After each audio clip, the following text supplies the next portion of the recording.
Hello दोस्तों, स्वागत है आप सभी का स्लीपी क्लासेस में। तो आज के प्रीमिक्स में हम बात करेंगे ज्योग्राफी से रिलेटेड 5 क्वेश्चंस के बारे में। टॉपिक्स के नाम आपको आज पहले ही दे दिए गए हैं। तो आइए शुरुआत करते हैं पहले क्वेश्चन के साथ।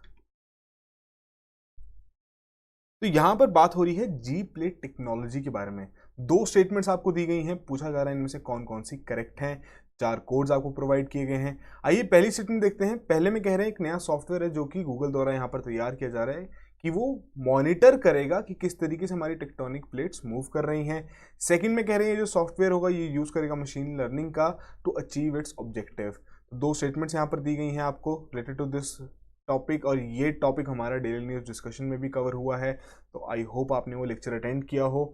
बट स्टिल जो भी आपने इसके बारे में पढ़ा है थोड़ा सोचिए उसके बारे में, करेक्ट ऑप्शन मार्क कीजिए, फिर हम डिस्कस करते हैं इस क्वेश्चन को।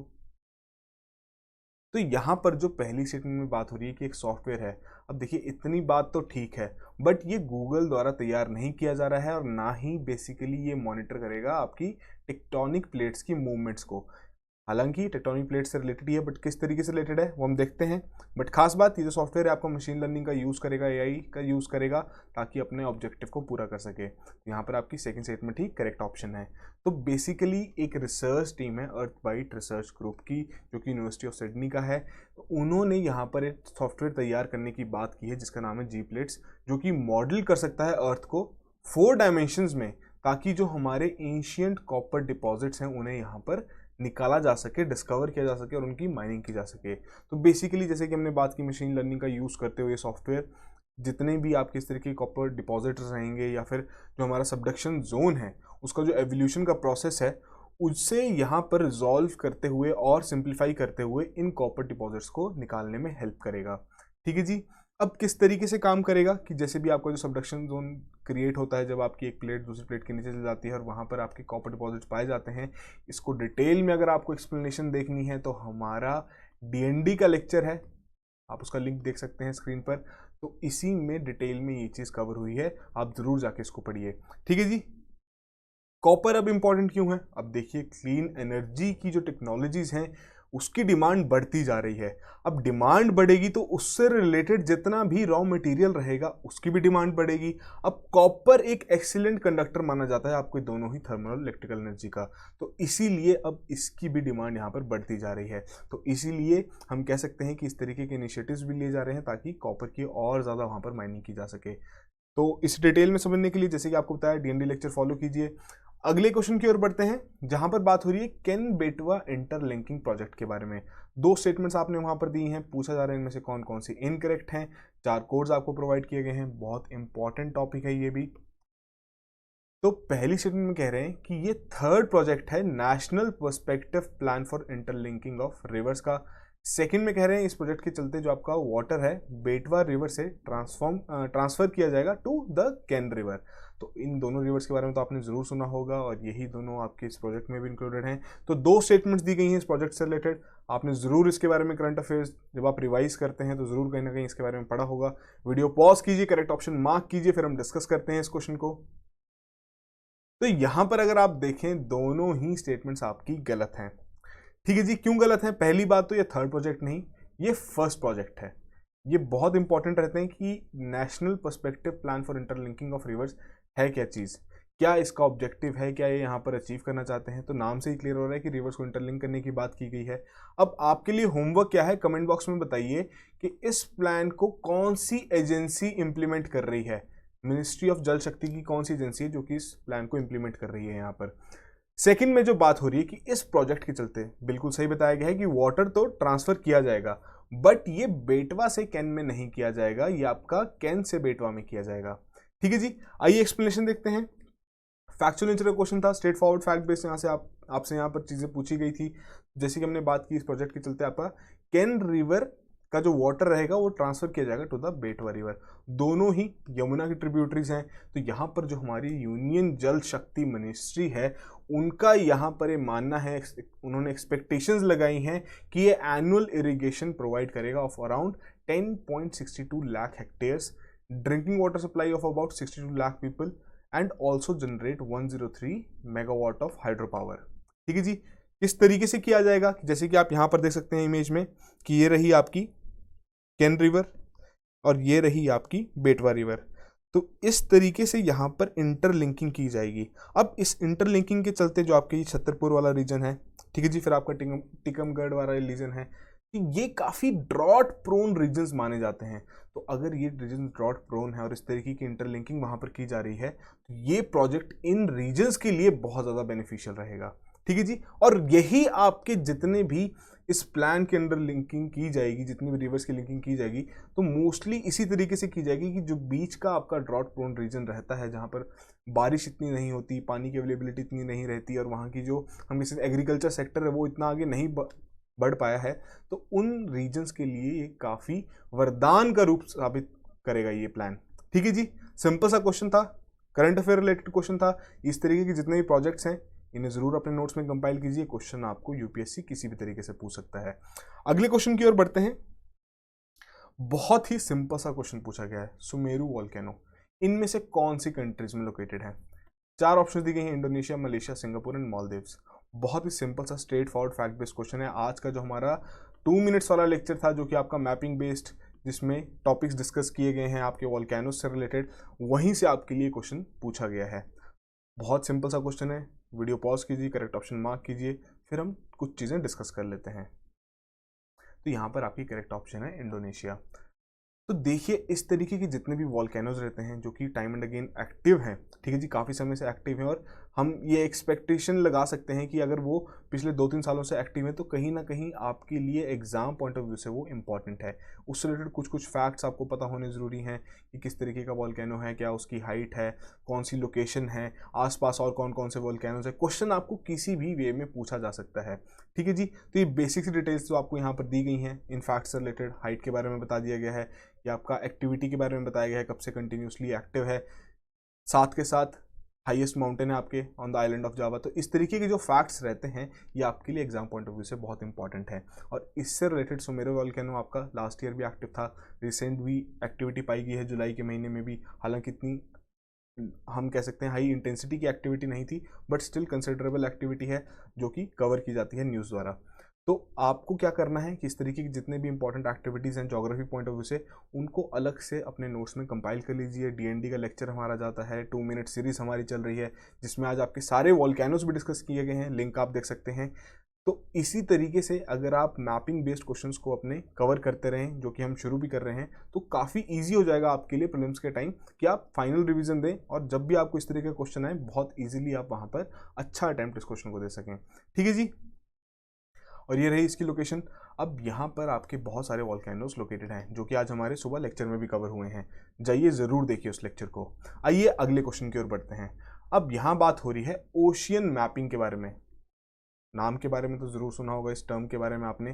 3 स्टेटमेंट्स दी गई हैं, 4 कोड्स दिए गए हैं, पूछा जा रहा है इनमें से कौन कौन सी करेक्ट हैं।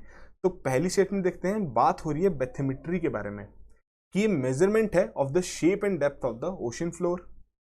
और सेकंड में कह रहे हैं ये प्रोवाइड करेगा की इनपुट्स, किस चीज़ के लिए? Navigation, forecasting tsunamis, exploration of oil and gas projects, building offshore wind turbines, fishing resources and for laying cables and pipelines, ठीक है जी। थर्ड में कह रहे हैं जो आपका सी बेड 2030 प्रोजेक्ट है, बहुत इंपॉर्टेंट है कि ये इनिशिएटिव है वर्ल्ड ओशियंस अथॉरिटी का। तो 3 स्टेटमेंट्स आपको दी गई हैं। थोड़ा आपको यहाँ पर अपने जो करंट अफेयर्स है उसको रिवाइज करना पड़ेगा, काफ़ी थोड़ा फैक्ट्स ज़्यादा चीज़ें पूछी गई हैं यहाँ पर, कुछ नॉलेज बेस्ड भी है ये क्वेश्चन। थोड़ा वीडियो पॉज कीजिए, करेक्ट ऑप्शन मार्क कीजिए, फिर हम डिस्कस करते हैं इस क्वेश्चन को। तो देखिए, पहली स्टेटमेंट में जो बात हो रही है बैथोमेट्री के बारे में, बिल्कुल करेक्टली ये कंसेप्ट यहाँ पर बताया गया है कि जो आपका ओशन फ्लोर रहेगा, अब ओशन जो फ्लोर है वो आपका इवन तो नहीं है, अनइवन ओशन फ्लोर है, ठीक है जी। अब कहाँ कहाँ पर क्या शेप रहेगी, कितनी डेप्थ रहेगी, तो उसे यहाँ पर मेज़र करेगा, उसकी मैपिंग करने की कोशिश करेगा। अब इसका फ़ायदा क्या होगा, अब आप वैसे ही देख लीजिए, अगर इसकी मैपिंग प्रॉपर अच्छे तरीके से हो जाएगी, सारी मेजरमेंट हम वहाँ पर अच्छे तरीके से ले लेंगे, तो जो आपकी नेविगेशन है, फोरकास्टिंग सुनामीज है, कब कब आ सकती है, फिर अब आपके रिसोर्सेज भी बहुत सारे ऐसे हैं जो कि ओशन में प्रेजेंट है, तो उनकी यहाँ पर एक्सप्लोरेशन भी इजी हो जाएगी। फिर आपके ऑफशोर विंड टर्बाइंस का कंस्ट्रक्शन भी इजीली कर सकते हैं, फिशिंग रिसोर्सेज भी कवर किए जा सकते हैं, साथ के साथ जो भी आपकी केबल्स और पाइपलाइंस यहाँ पर इंस्टॉल करनी है वो भी इस कंसेप्ट के थ्रू की जा सकती है। और यही कंसेप्ट आपका सीबेड 2030 प्रोजेक्ट में भी लिया जाएगा, बट ये वर्ल्ड ओशियंस अथॉरिटी का इनिशिएटिव नहीं है। तो इसी के चलते आपकी statement 1 and 2 are only correct and option A is your correct option. तो बेसिकली ये जो प्रोजेक्ट है जापान की एक non profit Nippon foundation and the general bathymetric chart of oceans, इन दोनों का कोलैबोरेशन यहाँ पर किया गया है और इस प्रोजेक्ट को इन दोनों ने यहाँ पर लॉन्च किया है। ठीक है जी, तो बैथोमेट्री का तो हम डिस्कस कर ही चुके हैं कितना ज़्यादा इंपॉर्टेंट है। अब जो ये पूरा डेटा रहेगा बहुत ज़्यादा हाईली वैल्यूएबल रहेगा ड्यूरिंग डिजास्टर सिचुएशंस, कि किसी भी तरीके के आपके वहाँ पर सुनामीज आ रही हैं तो उसे वहाँ पर पहले ही प्रिडिक्ट कर पाएंगे इस डेटा के चलते। तो काफ़ी इजी रहेगा कि हम नेसेसरी मेजर्स भी वहाँ पर ले सकें। ठीक है जी, तो ये जो हमारा क्वेश्चन था ये प्रीलिम्स टेस्ट सीरीज से आपके लिए क्वेश्चन लगाया गया था ताकि आपको थोड़ा सा आइडिया हो जाए किस तरीके से हमने अपनी प्रीलिम्स टेस्ट सीरीज यहाँ पर डिज़ाइन की है। अगले क्वेश्चन की ओर बढ़ते हैं। 5th क्वेश्चन में बात हो रही है सिस्मिक नॉइज के बारे में। बहुत इंपॉर्टेंट टॉपिक है, ये भी पूछा जा रहा है। 3 स्टेटमेंट दी गई हैं कि करेक्ट स्टेटमेंट इनमें से कौन कौन सी हैं। 4 कोड्स आपको यहाँ पर प्रोवाइड किए गए हैं। ठीक है जी, पहली स्टेटमेंट देखते हैं। पहले में कह रहे हैं ये इंक्लूड करेगा vibrations cause due to human activity, जैसे कि आपका ट्रांसपोर्ट और मैन्युफैक्चरिंग हो गया। सेकंड में कह रहे हैं it is recorded by the seismometer, और थर्ड में कह रहे हैं it is also studied in other field, जैसे कि आपकी ऑयल एक्सप्लोरेशन होगी, हाइड्रोलॉजी होगी और अर्थक्वेक इंजीनियरिंग होगी। 3 स्टेटमेंट्स हैं सिस्मिक नॉइज से रिलेटेड। अब भी आपका करंट अफेयर से रिलेटेड किस तरीके से वो हम डिस्कस करेंगे, पर पहले थोड़ा इस टॉपिक के बारे में सोचिए, समझने की कोशिश कीजिए। 3 स्टेटमेंट्स को करेक्ट ऑप्शन मार्क कीजिए, फिर हम डिस्कस करते हैं इस क्वेश्चन को। तो यहाँ पर आपकी तीनों ही स्टेटमेंट्स बिल्कुल करेक्ट हैं। सिस्मिक नॉइस के बारे में बिल्कुल करेक्टली यहाँ पर बताया गया है। तो ये जो जनरली सिस्मिक नॉइस है, अब किसी भी तरीके की ह्यूमन एक्टिविटी होगी, जैसे कि हम माइनिंग की ही बात कर लें तो वहाँ पर भी आपके डायनामाइट्स यूज़ किए जाते हैं, वाइब्रेशंस की जाती हैं।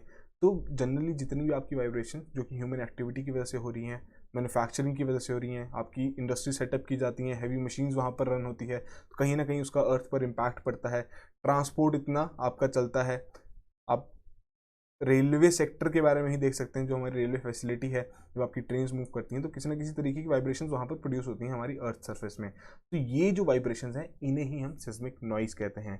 ठीक है जी, अब खास बात क्या है, कंसेप्चुअल फैक्चुअल नेचर का क्वेश्चन था पहली बात। तो अब खास बात क्या है कि जब से आपका कोविड लॉकडाउन लगाया गया था, ठीक है जी, बहुत सारे देशों में ये फॉलो किया गया था, तो उन सभी देशों में ये पाया गया, जब ये इन्होंने बाद में डेटा कलेक्ट किया, कि जो सिस्मिक नॉइस है ये काफ़ी कम हो गई थी। कि जिस तरीके से जितने नंबर ऑफ इंडस्ट्रीज थी वहाँ पर बंद कर दी गई, आपके ट्रांसपोर्ट काफ़ी हद तक रोक दिया गया था, तो ये जो सिस्मिक नॉइस है इसमें काफ़ी रिडक्शन पाई गई थी। तो वहीं से आपके लिए क्वेश्चन यहाँ पर तैयार किया गया है।